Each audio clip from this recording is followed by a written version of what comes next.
They think I'm just the boring, pragmatic daughter, the emotionless ATM, the one who shows up, writes checks, and disappears back into her spreadsheets without complaint. They forget that I'm a forensic accountant who specializes in investigating the most sophisticated financial fraud schemes in the country. I've dismantled Ponzi operations that fooled federal regulators. I've traced money through 17 offshore shell companies to catch embezzlers who thought they were untouchable. And right now, I'm standing in the middle of my parents' living room, holding a cardboard box taped together so haphazardly that one corner is already splitting open. Inside is a blender. Not just any blender, the exact same blender I gave my mother 4 years ago as a thoughtful housewarming gift when they downsized. Except now it's filthy. The power cord is crusted with what looks like dried coffee stains. The plastic pitcher is cloudy and scratched. Someone has stuffed a Starbucks gift card inside, and when I pull it out to check, the balance mocks me. $15. $15. Meanwhile, 10 feet away from me, my 29-year-old sister Fallon is literally screaming with joy. And I mean screaming that high-pitched squeal that makes dogs bark 3 blocks away. She's jumping up and down in her overpriced athleisure outfit, waving a document above her head like she just won the lottery. That document is a quitclaim deed to the historic carriage house. The one made of original red brick, with oak hardwood floors and those beautiful arched windows. The one located in the most expensive historic district in our city, surrounded by multi-million-dollar estates and boutique art galleries. The one our grandparents left to the family trust, free and clear, no mortgage, no liens, completely paid off. The one currently valued at $450,000, and my parents just signed it over to her. Just now, in front of 50 guests at their 35th wedding anniversary party. The party I paid for. I'm going to turn it into my yoga sanctuary, Fallon shrieks, clutching the deed to her chest. A healing space. Can you imagine? I'll have crystal grids in every corner and a sound bath area, and oh my goodness, I can already see the Instagram aesthetic. My mother, Marcella, turns to me with that smile. You know the one. The smile that looks warm and maternal to everyone else, but feels like a knife sliding between your ribs when it's directed at you. She's wearing the pearl necklace I gave her last Christmas, the one that cost me $2,000 because she'd mentioned admiring it at Tiffany's. Scarlett, sweetheart, she says, her voice dripping with condescension masked as affection. You're so practical. You don't need these artistic, soulful things. That blender still works fine. I tested it just last week. I stare at the crusted power cord in my hands. She didn't even clean it. My father, Royce, adjusts his tie. The silk Hermes tie I gave him for Father's Day, and nods sagely, as if he's a sage himself dispensing wisdom. You make plenty of money, Scarlett. You can buy whatever you want. Your sister is sensitive. She needs asset security, stability. You understand. I understand perfectly. I understand that I just spent $3,000 of my own money to throw this anniversary party. I hired the jazz quartet currently packing up their instruments in the corner, confused by the sudden tension. I ordered the catering from that upscale French place my mother loves, the one with the $40 per person minimum. I arranged the flowers, booked the venue at this historic inn, sent the invitations, and coordinated with my parents' friends to make sure they all showed up to celebrate this milestone. And my gift, my real gift, not this humiliation, was an envelope with a check for $5,000 toward the European river cruise they've been talking about for years. An envelope that's currently sitting unopened on the gift table, probably buried under casserole dishes and wine bottles. But let me back up. Let me tell you exactly how we got here. Because this moment, this perfect storm of disrespect and favoritism, didn't come out of nowhere. This has been building my entire life. 2 hours earlier, everything seemed fine. Well, as fine as things ever are in the Kingsley family. I arrived early to make sure the setup was perfect. Sterling, my fiancé, came with me, carrying the gift bag with the cruise check and a leather-bound photo album. I'd spent weeks assembling pictures from my parents' wedding, old family vacations, their life together. Sentimental and expensive, just the way Mom likes her gifts. You sure about all this? Sterling asked as we walked in, his hand warm on the small of my back. He's a corporate lawyer, 6'2" with dark blonde hair and the kind of steady presence that makes you feel safe. He's also the only person in my life who's ever questioned whether I should keep trying so hard with my family. It's their 35th anniversary, I said, smoothing down my navy dress. I want to do this right. He kissed my temple. You always do. The party started beautifully. The jazz quartet played Sinatra and Ella Fitzgerald. The food was exceptional. People kept complimenting the brie en croûte and the herb-crusted salmon. My parents held court in the center of the room, accepting congratulations and well wishes, looking exactly like the picture-perfect couple they've always presented to the world. Fallon showed up 40 minutes late, of course, making an entrance in a flowing white dress that probably cost more than my monthly car payment. She's always had that gift, the ability to walk into a room and make it revolve around her. She's beautiful in that effortless way some people are, with long dark hair and the kind of bone structure that photographs well. Which is good, because photographing herself is essentially her full-time job.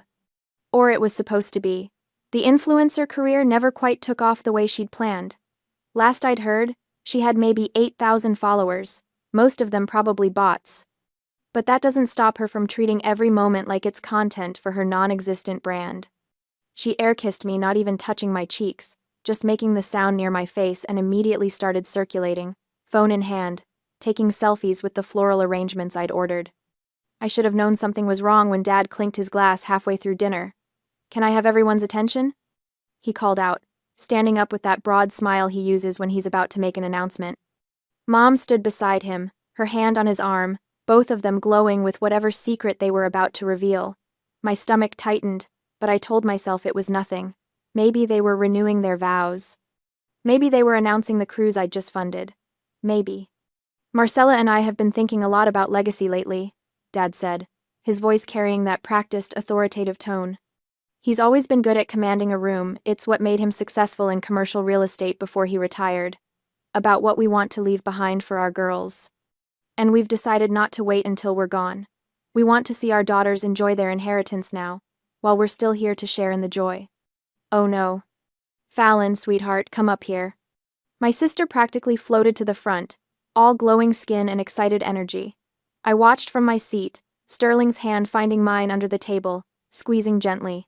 Dad pulled out the deed then. The actual, legal, quitclaim, deed, notarized and everything. He must have had it prepared weeks ago, maybe months. "Your grandmother's carriage house," he announced, "is now yours. Free and clear. We know you've been searching for your purpose, your calling. Your mother and I believe that you need a space that's truly yours, where you can build something meaningful.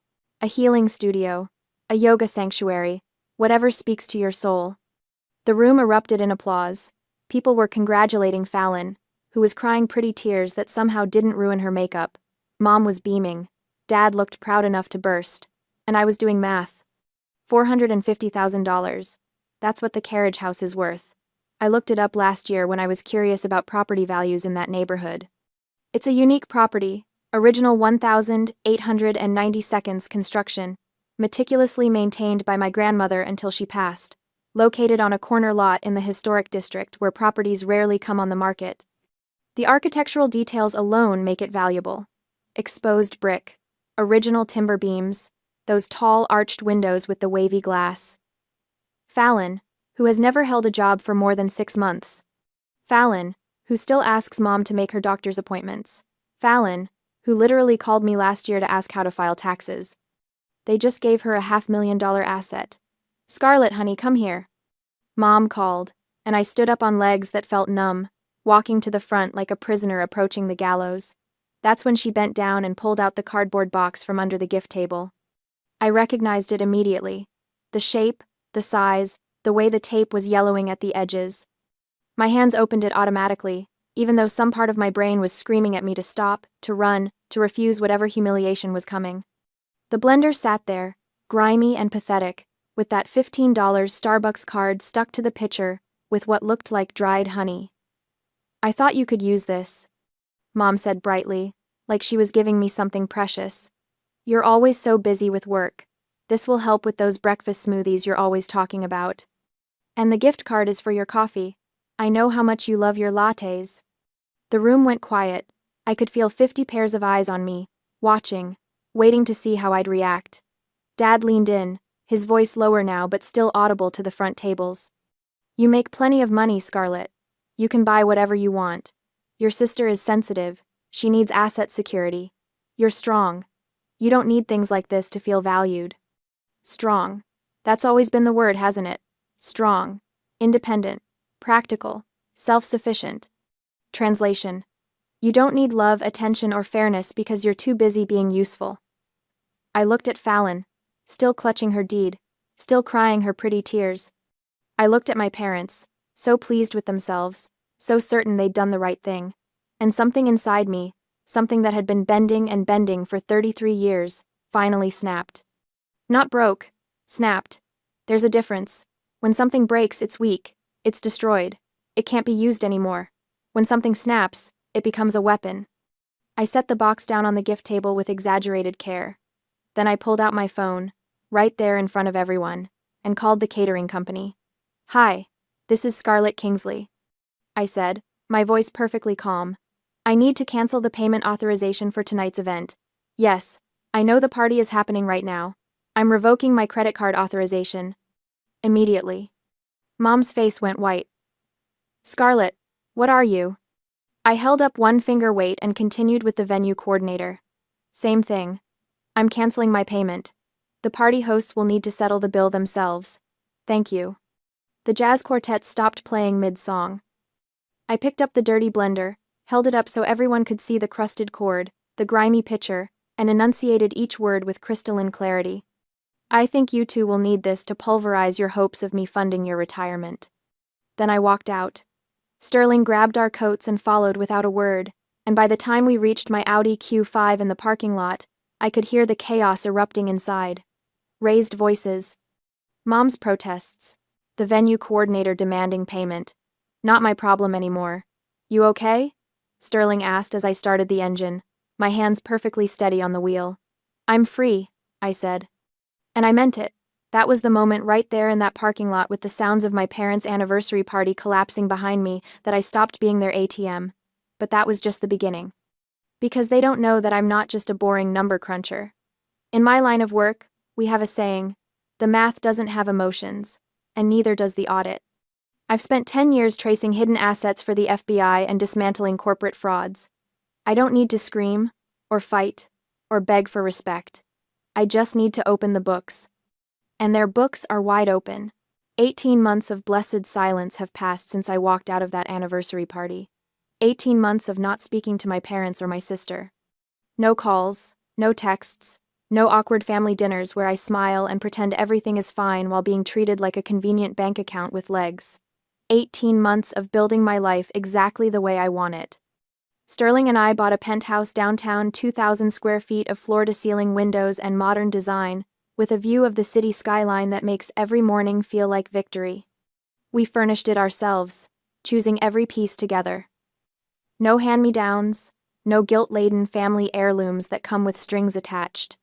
Just clean lines, comfortable furniture, and space that belongs entirely to us. My career has flourished. I made senior director at my firm 6 months ago, leading the most complex fraud investigations in the region. My income has increased by 40%. I've been featured in 2 industry publications for my work dismantling a healthcare billing scheme that had been running for 7 years. I am thriving. But I'd be lying if I said I never thought about them. Not because I missed them, absolutely not. Because I'm a forensic accountant, and once you train your brain to spot patterns, you can't turn it off. It becomes reflex, like breathing. So, when I occasionally checked public records, property tax filings, business registrations, municipal violations, I told myself it was just professional habit, due diligence, keeping my skills sharp. That's how I found the gold mine. It started innocently enough. I was having coffee one Saturday morning, Sterling still asleep in our bedroom, and I pulled up the county property database on my laptop. Just curious, I told myself. Just wondering what Fallon had actually done with that $450,000 gift. The answer? Absolutely nothing productive. According to her Instagram, which I occasionally checked through a fake account because I'm petty but not stupid, she'd posted exactly 3 photos inside the carriage house in the first month after the party. All carefully staged shots of her doing yoga poses in empty rooms, captioned with nonsense about finding her inner goddess and creating sacred space. Then the posts stopped. Instead, her feed filled up with party pictures. The carriage house wasn't a healing sanctuary. It was a venue for her to host wine nights with her equally unemployed friends. There were photos of string lights hung haphazardly across the original timber beams, pictures of someone's boyfriend doing a keg stand in the kitchen, a video of Fallon and 3 friends dancing on the porch at 2 in the morning, disturbing every neighbor on that quiet, expensive street. But the Instagram feed was just entertainment. The real discovery came from the city database. You see, the historic district doesn't just sound fancy, it comes with actual legal requirements. Strict ones. When you own property in that zone, you're not just a homeowner, you're a custodian of architectural history. There are rules about exterior maintenance, paint colors, landscaping, even the height of your grass, and violations come with penalties. I pulled up the property record for the carriage house address and felt my pulse quicken as line after line of violation notices loaded on my screen. Violation has shown 847, HG. Failure to maintain landscaping to code standards. Front lawn grass exceeds 8 inches in height. Fine, $500 per day until corrected. Violation, Heishoninanitu 3HG. Exterior wooden window frames showing visible rot and peeling paint. Failure to restore using historically approved paint colors per Section 4.7 of Historic District Guidelines. Fine, $500 per day until corrected. Violation #2110 HG. Removal of original storm shutters without proper permits. Fine, $1,000 per day until shutters restored or alternative approved. I sat back in my chair, coffee forgotten, and done the math. The first violation was dated 8 months ago. The window frame violation started 6 months ago. The shutter issue was 4 months old. $500 per day for 240 days. $500 per day for 180 days. $1,000 per day for 120 days. Plus property taxes. Because of course Fallon hadn't paid those either. The numbers danced in my head like music. $120,000 in grass violations. $90,000 in window frame violations. $120,000 in shutter violations. $18,000 in unpaid property taxes. Add in the accruing interest and administrative fees, and we were looking at roughly $350,000 in municipal liens, on a property worth $450,000. I pulled up the violation notices themselves. They'd all been mailed to the carriage house address, certified letters, every one of them. And according to the tracking information, they'd been delivered but never signed for. Fallon didn't even know she was being fined. Or more likely, she'd seen the official-looking envelopes and ignored them, the way she ignores anything that requires adult responsibility. The city had placed a priority lien on the property 4 weeks ago. That lien sits above all other claims, even a mortgage, if there were one.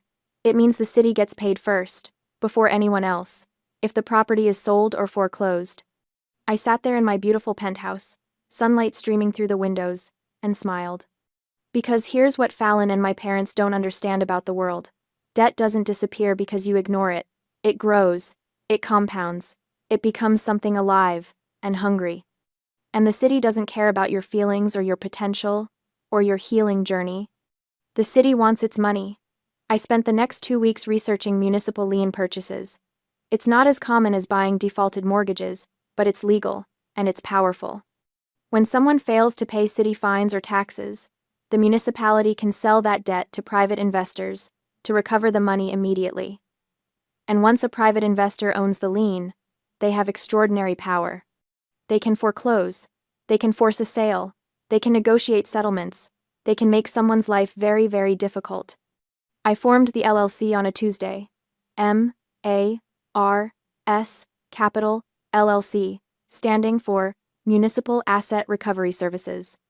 Registered in Delaware for privacy, with a local agent address that couldn't be traced back to me. It sounded boring, bureaucratic, and completely official. On a Monday, I called the city's revenue department. I'm interested in purchasing the municipal liens on a property in the historic district. I said, all business, no emotion. What's the process? 3 days later, after some paperwork and a wire transfer of $348,750, every penny of accumulated fines, penalties, interest, and unpaid taxes, I owned the debt, all of it. The city was thrilled. They got their money immediately, instead of spending years trying to collect from Fallon through court proceedings. And I got leverage. Complete, total, crushing leverage. The carriage house my sister had been given, the asset worth $450,000 that was supposed to provide her with security, was now effectively mine. She just didn't know it yet. I told Sterling that night, showing him the documentation over dinner at our dining table. He studied the papers, his lawyer brain processing the implications, and then looked up at me with something like awe. "You bought your sister's debt." "I bought the city's debt," I corrected. "My sister just happens to be the one who owes it. She's going to lose the house. Only if she can't pay me back $348,750, plus the interest I'm legally entitled to charge as the lien holder." Sterling laughed then, shaking his head. "They really have no idea what they did, do they? Giving a $500,000 asset to someone who can't even remember to pay property taxes." "No," I agreed, refilling my wine glass. "They have no idea." But I wasn't ready to make my move yet. This wasn't about revenge in the hot, impulsive sense. This was about strategic consequence. About teaching a lesson that would actually be learned. So I waited. I watched the carriage house deteriorate further through public records and occasional drive-bys. The grass grew taller. The window frames got worse. Fallon continued posting Instagram photos from expensive brunch spots and weekend trips, apparently funded by whoever was enabling her this month. Probably my parents. I watched. I waited. I let the trap sit there, perfectly constructed, ready to spring. Because I knew with the certainty that comes from 33 years of being underestimated, that eventually, they would need me again. They always need me again. And when they came calling, when they inevitably reached out with their hands extended and their expectations enormous, I would be ready. Not with a checkbook this time. With consequences. The call that finally broke the silence came on Wednesday evening next week. Sterling and I were cooking dinner together. He was handling the pasta while I prepped a salad when my phone buzzed on the counter. I glanced at the screen and felt my stomach tighten. Aunt Ramona. She's my father's younger sister, and the only person in my extended family who's ever acknowledged that the way my parents treat me is fundamentally wrong. She's called me out of the blue maybe 3 times in the past year, usually just to check in, to make sure I'm okay, to remind me that I'm not crazy for keeping my distance. I answered on speaker. "Hey, Aunt Ramona." "Scarlett, honey." Her voice was tight with stress. "I'm at City Hospital. Your father is in the ER." My hand froze over the cutting board. Sterling looked up sharply. "What happened?" "Your mother says it's a heart attack. They brought him in about 40 minutes ago. She's not handling it well. She asked me to call you." Of course she did. Mom would never call me directly. That would require admitting she needs me. "Is he stable?" I asked, my forensic accountant brain automatically organizing the situation into facts and data points. "The doctors are running tests now. Scarlett, I think you should come. Whatever has happened between you and your parents, if something happens to your father." "I'll be there in 20 minutes, I said, and ended the call. Sterling had already turned off the stove. "I'm driving." "You don't have to." "Scarlett." He took my face in his hands, his gray eyes serious. "I'm driving. You're shaking." I looked down at my hands and realized he was right. They were trembling. Not from fear, from something else entirely. The drive to the hospital should have been 17 minutes. Sterling made it in 14, navigating evening traffic with the kind of calm competence that reminds me why I'm marrying him. But I wasn't focused on the traffic. I was focused on the trembling in my hands, and the memory that trembling had triggered. "You know what I'm thinking about?" I said suddenly, staring out the window at the city lights blurring past. Sterling reached over and took my hand. "Tell me." 3 years ago, August 14th, 2:30 in the morning. My voice sounded flat, detached, like I was reading a case file. I had acute appendicitis. The pain was so intense I couldn't stand up straight. I was on the floor of my bathroom, trying not to throw up, and I called Mom. Sterling's hand tightened on mine. I told her I thought my appendix was rupturing. I said I needed help getting to the ER. Do you know what she said? "Scarlett." She said she couldn't leave the house. She said Fallon had just broken up with her boyfriend, some guy she'd been dating for 3 weeks, and Fallon was threatening to cut off all her hair.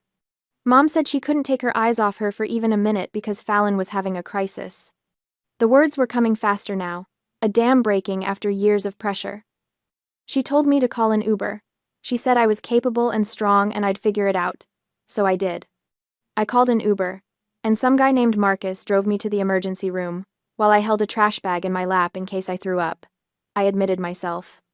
I signed my own surgical consent forms while the surgeon told me my appendix was close to rupturing. I went into surgery alone. I woke up in recovery alone. Sterling pulled over right there on the side of the road, hazards on, and turned to face me. The next morning, I continued, staring straight ahead. I was lying in my hospital room with an IV in my arm, and I checked Instagram. Because I'm an idiot and I couldn't help myself. And there was a photo Mom had posted at 3 a.m. the night before. Her and Fallon, eating pizza in their pajamas, watching a movie. The caption said, "Heartbreak Healing Sleepover" with a bunch of heart emojis. Unbelievable, Sterling breathed. She posted a picture of eating pizza with my sister while I was in surgery. Sterling pulled me into his arms then, as much as the car's center console would allow, and I let him hold me even though I wasn't crying. I was past crying. That required having some grief left, some hope that things could be different. I had none. "That's why I'm shaking," I said into his shoulder. "Not because I'm afraid Dad is dying, but because 3 years ago, I nearly died, and they chose my sister's bad haircut over me. And now Dad has a panic attack over some financial stress because I'm sure that's what this is, not an actual heart attack, and suddenly I'm supposed to come running?" Sterling pulled back to look at me, his hands on my shoulders. "You don't have to go in there." "Yes, I do." "Why?" I smiled then, and I could feel how cold it was. Because they're about to find out that the financial stress isn't random bad luck. And I want to see their faces when they realize who's been holding the knife all along. Sterling studied me for a long moment, and I wondered if he'd try to talk me out of it, try to convince me to take the high road, be the bigger person. All those exhausting platitudes people use when they want you to accept mistreatment gracefully. Instead, he kissed my forehead and said, "Then let's go teach them what consequences look like." That's why I'm marrying him. We walked into the hospital together, Sterling's hand solid and steady on my back. The automatic doors slid open, bringing the smell of antiseptic and anxiety that all hospitals share. The fluorescent lights made everything look washed out, surreal. I knew exactly where to go: the VIP waiting room, 3rd floor. Of course they'd be in the VIP section. My parents would never wait with the common people, even in a medical emergency. The elevator ride took forever and no time at all. When the doors opened on the 3rd floor, I heard my mother's voice before I saw her. And she won't even answer her phone. I've called 6 times. 6!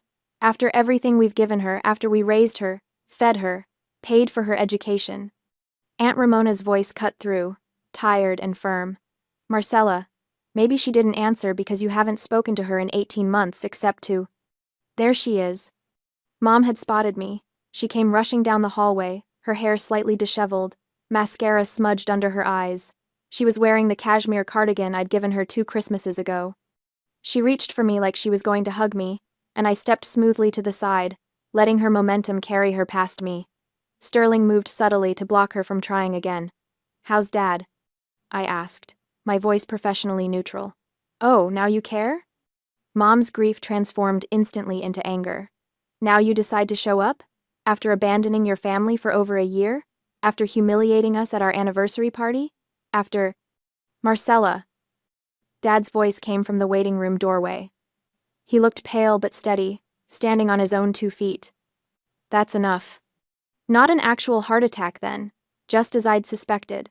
I walked past my mother without another word and faced my father. "What did the doctors say?" He had the grace to look slightly embarrassed. "Panic attack. Stress-induced. They want to keep me for observation overnight, but I'm fine." "Good," I said. "Then I'll be going." "Wait." He held up a hand. "We need to talk. About Fallon. About the house." There it was, the real reason for the emergency call. I looked at Aunt Ramona, who gave me a small, apologetic shrug. She'd been used as bait, and she knew it. "5 minutes," I said, "in private." Dad nodded and gestured to a smaller consultation room off the main waiting area. Sterling started to follow me, but I squeezed his hand. "Wait here. I'll be fine." "You sure?" "I'm sure. Because this wasn't about needing protection. This was about watching them walk into the trap I'd built, and I wanted to see every second of it with perfect clarity. I followed my father into the consultation room, and Mom rushed in behind us before I could close the door. Typical. The room was small, clinical, with 2 chairs and a small couch. Medical pamphlets lined a rack on the wall. Dad sat heavily in one chair. Mom perched on the couch's edge, her hands twisting together. I remained standing. "So," I said, "what's the crisis?" For a moment, neither of them spoke. Dad looked at Mom. Mom looked at her hands. The silence stretched taut, and I let it. I've learned from interrogating fraud suspects that people will say anything to fill an uncomfortable silence. They'll confess to things you didn't even know to ask about. Finally, Mom broke. "The house," she said, her voice cracking. "Fallon's house. The carriage house. We're going to lose it." I raised an eyebrow. "How unfortunate." "Unfortunate?" Mom's head snapped up, her eyes flashing. "Is that all you have to say? Your sister is about to lose everything because of some technicality, some ridiculous city fines, and all you can say is unfortunate? What would you like me to say?" "That you'll help." She stood up, taking a step toward me. "That despite our differences, you'll still do the right thing for family. Scarlett, they're going to foreclose. Some company called MARS Capital bought all the debt. They sent a letter yesterday saying, Fallon has 30 days to pay the full amount, or they're taking the house." I felt a thrill run through me, not guilt, not shame, but pure satisfaction. They'd received my letter. "How much does she owe?" I asked, keeping my face carefully neutral. Dad cleared his throat. "With the accumulated fines, the property taxes, and the interest this company is charging, it's approximately $348,000. That's quite a bit." "It's devastating," Mom said, tears starting to flow now. "Real ones this time, not the pretty crying she does for effect. We tried to pay it ourselves, but we don't have that kind of liquid cash. We'd have to sell our house, and we're too old to start over, and Fallon certainly doesn't have it. She's been struggling, trying to find her path." "Partying," I corrected calmly. "She's been partying. I've seen the Instagram posts." Mom's mouth tightened. "She's young. She's figuring things out, but she doesn't deserve to lose her home because of some bureaucratic nonsense about grass height and paint colors. It's insane that the city can charge so much for." "The city isn't charging it anymore," I said. MARS Capital is. They bought the debt, and as the new lien holder, they have every legal right to foreclose if the debt isn't paid. "We know that," Dad snapped, some of his old authority creeping back into his voice. "That's why we need you to pay it." The words hung in the air like a grenade with the pin pulled. "Excuse me?" Mom rushed forward again. "Scarlett, please. I know we've had our issues. I know you felt hurt by the anniversary gift situation, but surely you can see past that now. This is family. This is your sister's future. You have the money you've always had money. You make twice what your father made at your age. A few $100,000 is nothing to you." $348,750, I said precisely. "Plus ongoing interest accrual. That's not a few $100,000. That's more than most people make in 7 years." "But you're not most people," Dad said. He stood up slowly, pulling out his card about patriarchal wisdom. "You're a Kingsley, and Kingsleys take care of family. Your grandfather would be ashamed if he knew you were letting your sister lose the house he built." There it was. The guilt card, the family honor card, the invocation of the dead grandfather who'd actually liked me, unlike these two. I felt nothing. "Grandfather's house," I said softly, "that you gave to Fallon without even asking me. That you transferred to a 29-year-old with no job, no income, and no ability to maintain it. That you handed over at a party I paid $3,000 to throw, while giving me a dirty blender." "We've apologized for that," Mom said, though we all knew that was a lie. She'd never apologized. Neither of them had. "Have you? Well, we're acknowledging it now," she snapped, her fake sympathy cracking around the edges. "And what do you want, Scarlett? You want us to grovel? To beg? Fine. I'm begging. Please help your sister. She's young and foolish, yes, but she doesn't deserve to be homeless." "She won't be homeless. She doesn't live there." Mom's face flushed. "That's not the point." "What is the point, Mom?" I asked, my voice still calm, still detached. The point is that you want me to fix the consequences of your terrible decisions. Again. You gave a valuable asset to someone incompetent, and now that incompetence has come due. And instead of letting Fallon face the natural consequences of not paying her property taxes or maintaining her property, you want me to swoop in and make it all disappear. She's your sister, Dad said, his voice hard now, all pretense of warmth gone. Family helps family. Family. I tasted the word like poison. When was the last time this family helped me? When I was in surgery alone. When I needed a down payment on my first apartment, and you said no because you were funding Fallon's photography business that lasted 6 weeks?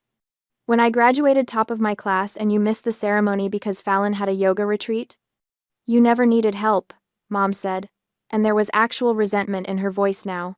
Everything always came so easy to you. School, work, money. You never struggled like Fallon struggles. You don't know what it's like to be coddled? I interrupted. To be enabled? To be given everything and taught nothing? You're right. I don't know what that's like. I know what it's like to earn everything I have while watching my sister get everything for free. Dad's face was reddening now, his stress levels clearly rising again. This is getting us nowhere. Scarlett, bottom line, will you help or not? This was it. The moment. I could see them both tense, waiting for my answer. They were expecting one of two responses. Either I'd say yes and write them a check like I always used to, or I'd say no and walk out, confirming their narrative that I'm cold and selfish. They weren't prepared for option 3. I let the silence stretch just long enough to make them uncomfortable, then walked slowly to the door and opened it. Sterling? I called out. Could you bring the briefcase? Mom and Dad exchanged confused looks. Hope flickered across Mom's face. She thought the briefcase meant a checkbook. Sterling appeared in the doorway carrying his leather litigation briefcase, the one he uses for court appearances. His expression was professionally neutral, giving nothing away. Thank you, I said, taking the briefcase from him. He gave my hand a quick squeeze before stepping back into the waiting room, though he left the door open. Aunt Ramona appeared behind him, curiosity clear on her face.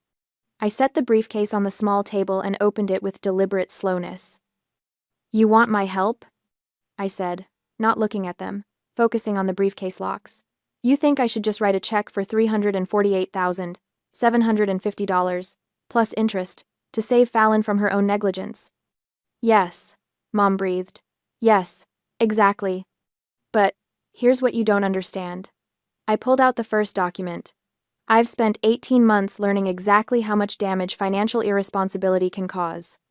I've watched that grandfather's house deteriorate because Fallon couldn't be bothered to cut the grass or maintain the window frames.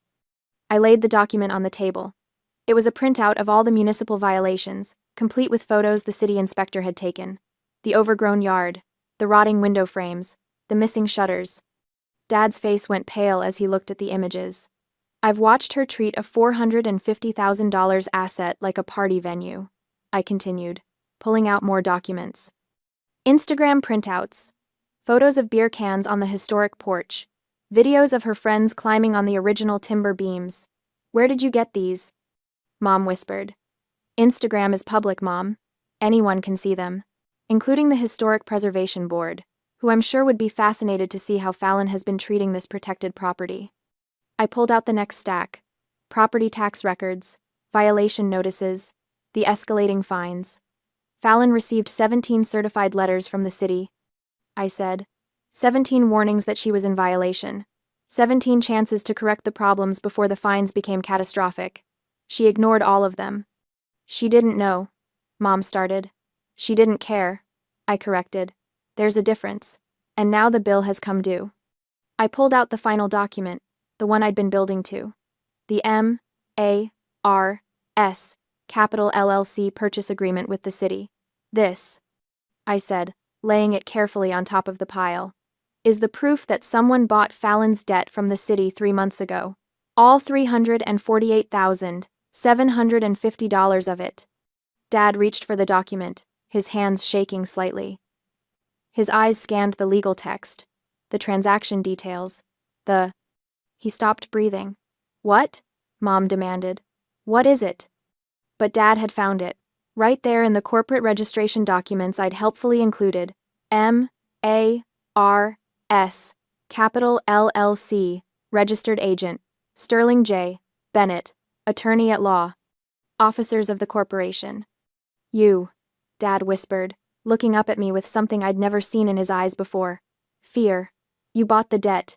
Your MARS capital. Mom's face went through a rapid series of expressions: confusion, realization, horror, rage. You're foreclosing on your own sister? Her voice was shrill enough to carry into the waiting room. I'm not foreclosing on anyone, I said calmly. I'm simply the lien holder. Fallon can pay the debt, and the house is hers to keep. She just needs to come up with $348,750, plus the ongoing interest that accrues at the legally allowable rate of 12% per annum. That's over $40,000 a year in interest alone, Dad said. Yes, that's how debt works. This is insane, Mom said, her voice rising. You're destroying your sister out of spite. Over a blender. You're willing to take everything from her because we gave you a used blender instead of a house worth $450,000? I smiled. No, Mom. This isn't about the blender. The blender was just the moment I realized who you people really are. This is about consequences. Natural, legal, appropriate consequences for 18 months of negligence and entitlement. So, you're just going to take the house, Dad said flatly. I don't want the house. I want Fallon to pay her debts like an adult. She can't. Then she'll lose the house. That's how it works when you don't pay your bills. Mom made a sound like a wounded animal. You evil, ungrateful. Actually, I interrupted, I'm prepared to make an offer. They both froze. I reached into the briefcase one more time and pulled out a document Sterling had prepared yesterday. A settlement agreement, printed on proper legal letterhead, with signature lines and everything. I will forgive the debt entirely. I said. All $348,750. Fallon keeps the house, free and clear, and I'll transfer the lien release documents as soon as this agreement is executed. Hope blazed across both their faces. However, I continued, there are conditions. What conditions? Dad asked warily. I held up the agreement so they could see the terms clearly. First, Mom and Dad, you will pay me back the $80,000 you've borrowed from me over the years. Every emergency loan you never paid back. Every time you asked me to cover something and promised to repay me next month. I have records of every transaction. That payment is due within 90 days. Mom's mouth opened, but nothing came out. Second, you will sell your house, your primary residence, and use the proceeds to pay me that $80,000, plus pay off your own debts. I know you're underwater on your credit cards and behind on your own property taxes. You'll use the remaining money to move into something you can actually afford. A rental, perhaps. Something modest. You can't be serious, Dad said. I'm extremely serious. You gave away a $450,000 asset to someone who couldn't maintain it while asking me to fund your retirement. Those decisions have consequences. You'll downsize, pay your debts, and live within your means like everyone else in the world. And if we refuse? Mom asked, her voice venomous. I shrugged. Then I foreclose on Fallon in 30 days, take the house and sell it at auction. I'll probably net around $400,000 after fees. And you'll still owe me the $80,000 I can pursue through civil court. Plus, you'll have a daughter who's homeless and unemployable. Your choice. Dad was reading the agreement now, his lawyer's eyes catching every detail. This also requires Fallon to get a job, he said.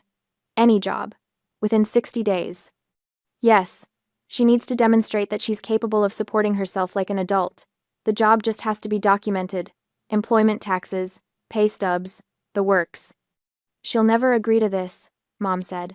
Then she'll never get to keep the house. Those are the terms.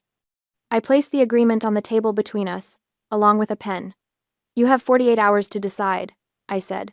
Sign this, execute the terms, and everyone moves forward. Refuse and I move forward with foreclosure. Sterling will be waiting in the hallway to answer any legal questions you might have. I picked up my purse and turned toward the door. Scarlett, Dad said, his voice strange. Not angry. Something else.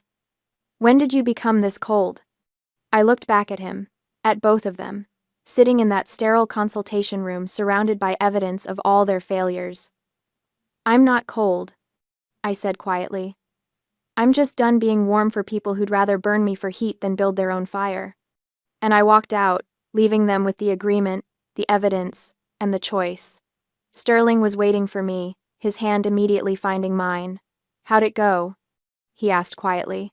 The trap is sprung, I said. Now we wait to see if they're smart enough to take the exit I'm offering. 48 hours passed in silence. When the deadline arrived, my parents didn't ask to meet at their house. They requested a meeting in the hospital cafeteria, since Dad had been discharged but was waiting for final prescriptions. Neutral ground, public, safe. They were sitting at a small round table when Sterling and I arrived.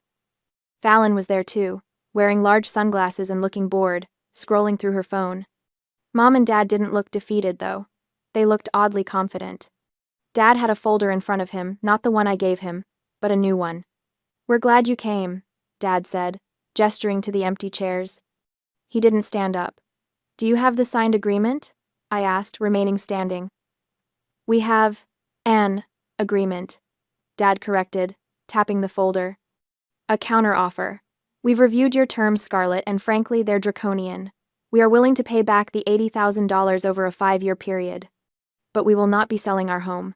That is non-negotiable. And requiring Fallon to get a menial job is just vindictive. Mom nodded, crossing her arms. We're your parents, not your tenants. You can't just order us to sell our property.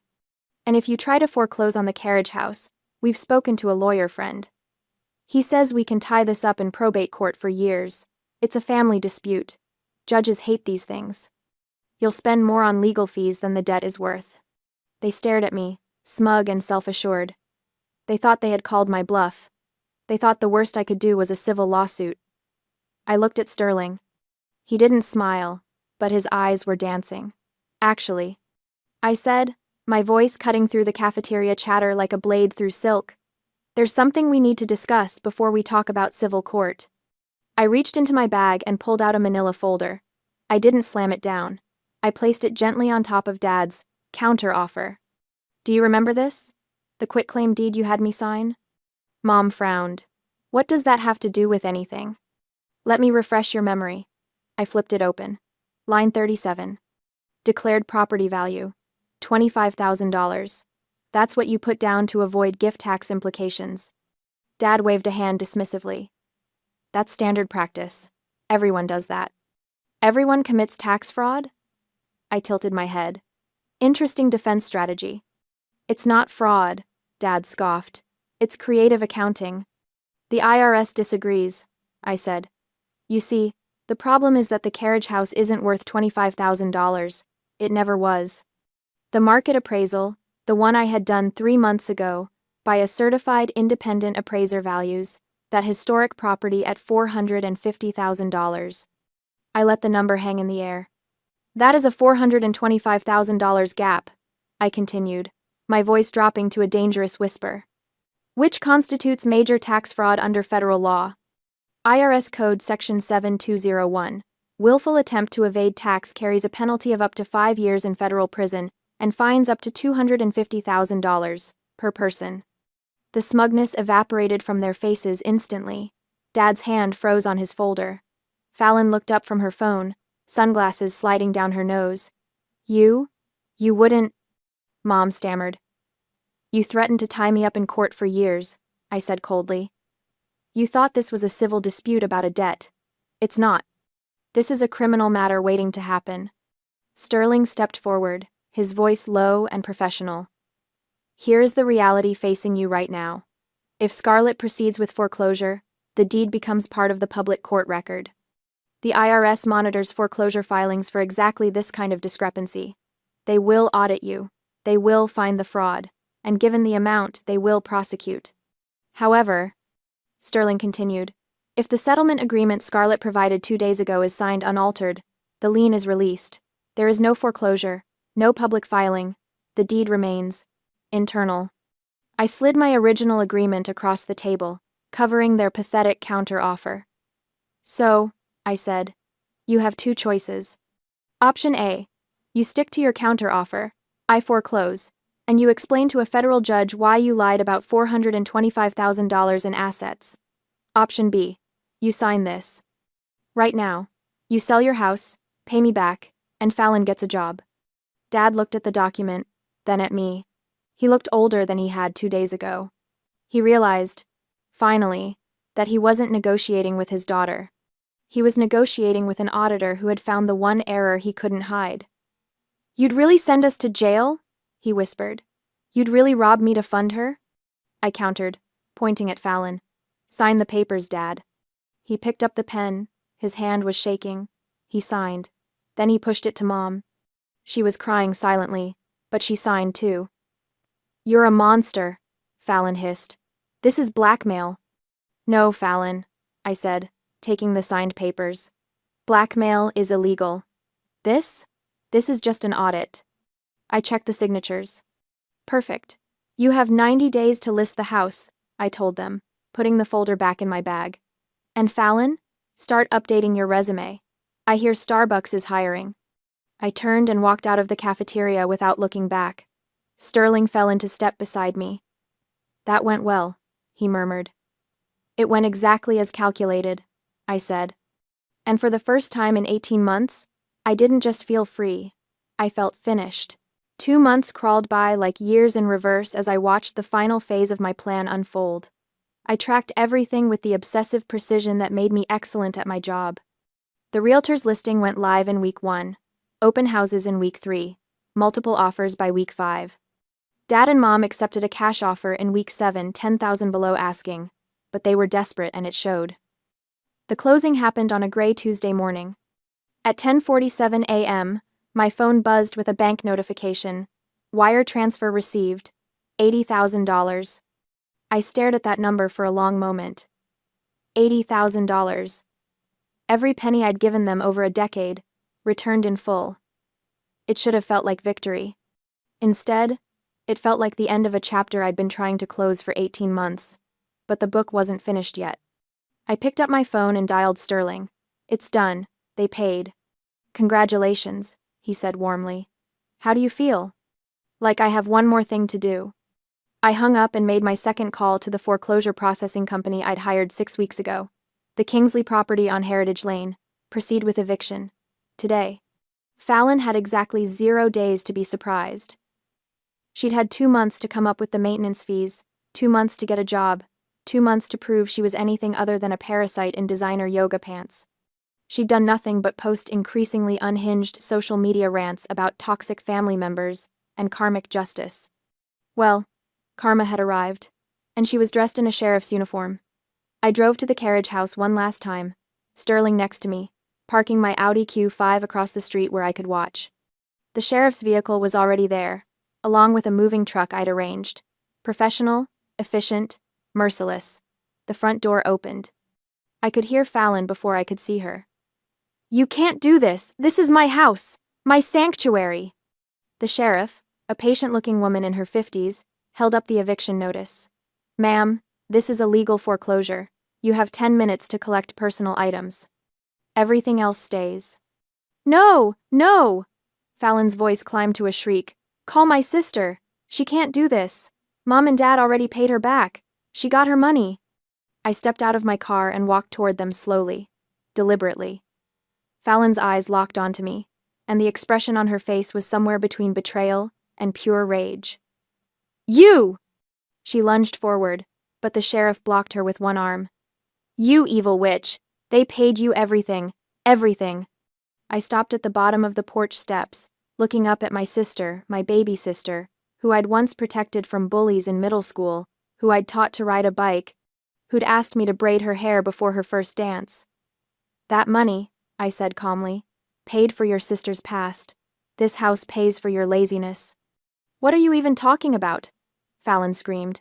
"I needed time to build my brand. You knew that. Everyone knew that." "You had 18 months, I replied. "You could have gotten a job. Any job. Minimum wage at a coffee shop would have covered the maintenance fees, but you didn't. You threw parties and posted pictures and lived in my house like you owned it." "It was mine. They gave it to me." "No," I corrected. "They tried to. But they never actually owned it, did they? Not free and clear. And when they couldn't pay the fines, the city took priority. And when I bought that debt, I took priority. You're not being evicted from your sanctuary, Fallon. You're being evicted from mine. The sheriff gestured to her deputy. Ma'am, your time's up. Let's go. This isn't over, Fallon shrieked as they escorted her down the steps. I'll sue you. I'll ruin you. I'll tell everyone what you did. Please do, I said pleasantly. I'm sure your 73 Instagram followers will be devastated. She tried to lunge at me again, but the deputies had her now, walking her firmly toward the street where a taxi was waiting, also arranged by me. I wasn't completely heartless. She wouldn't be homeless. She'd just be Mom and Dad's problem, in their tiny rental apartment. The thought made me smile. When the taxi pulled away, Fallon's face pressed against the window, still screaming, I turned to the sheriff. Thank you for your professionalism. Just doing my job, ma'am. She handed me the keys. Property's yours now. All legal. I climbed the steps and pushed open the door. The carriage house was exactly as I remembered it, and nothing like it at all. The red brick walls still stood strong, 200 years of history held in their mortar. The oak floors still gleamed, though they were scuffed now from furniture being dragged out, from parties, from neglect. But it was empty. Completely, utterly empty. My footsteps echoed as I walked through the rooms. The living room where Fallon had held her ridiculous influencer gatherings. The kitchen where she'd never cooked a single meal. The yoga studio she'd created in what used to be the library. I stopped in the center of that yoga room and set down the box I'd been carrying. The blender. I lifted it out carefully. It was the same dirty blender from 18 months ago. I'd kept it in this box in my storage unit, the residue on it dried to a hard, odorless crust. The cardboard was creased, the plastic dull. I placed it in the exact center of the oak floor. Then I plugged it into the wall outlet. The cord reached with an inch to spare. I turned the dial to re. The sound tore through the empty house like a scream, like a laugh, like a reckoning. It echoed off the brick walls, bounced across the hardwood, filled every corner of every room with its ridiculous, piercing roar. It was the most beautiful sound I'd ever heard. I stood there for a moment, watching it vibrate against the floor, listening to it destroy the sanctity of Fallon's precious sanctuary. Then I turned and walked out, closing the door behind me. The blender kept screaming. Sterling was waiting by my car, leaning against the hood with his arms crossed and a proud smile on his face. How do you feel? Like I have one more thing to do, I said. I pulled out my phone and opened a new email. The recipient field automatically populated, tips@irs.gov. Scarlett, Sterling said carefully. You don't have to. Yes, I do. I started typing, my fingers moving with practiced efficiency. Professional ethics won't let me ignore it. $450,000 versus $25,000? That's not a rounding error. That's deliberate fraud. I paused for a moment, thinking about the settlement agreement in Sterling's briefcase. We had promised to release the lien. We had promised not to sue for the $80,000. We never promised to hide a felony. They assumed my silence was part of the purchase price. They forgot that I'm an auditor. I don't cover up discrepancies. I report them. I attached scanned copies of the quitclaim deed, the independent appraisal, and the property records. Everything documented, everything provable. The kind of evidence that would make an IRS agent salivate. Subject: anonymous tip, property valuation fraud. I read aloud as I typed. I am writing to report a significant discrepancy in declared property value. Sterling sighed, but he didn't stop me. He understood. This wasn't about revenge anymore. This was about principle. I hit send. The email disappeared into the digital void, carrying with it the last connection I had to Royce and Marcella Kingsley. Let the federal government deal with them now. I was done. I pulled the sold sign from my trunk, the realtor's sign I'd requested specifically, and walked to the gate. The architect who'd bought it from me had paid $20,000 above asking. She'd been thrilled at the opportunity, had already drawn up plans to restore it to its former glory. The carriage house would be beautiful again. Just not for Fallon. I hung the sign on the wrought iron gate, making sure it was perfectly centered, perfectly visible. Then I got in my car. Sterling slid into the passenger seat. Where to? I started the engine, looking at the historic red brick house one last time.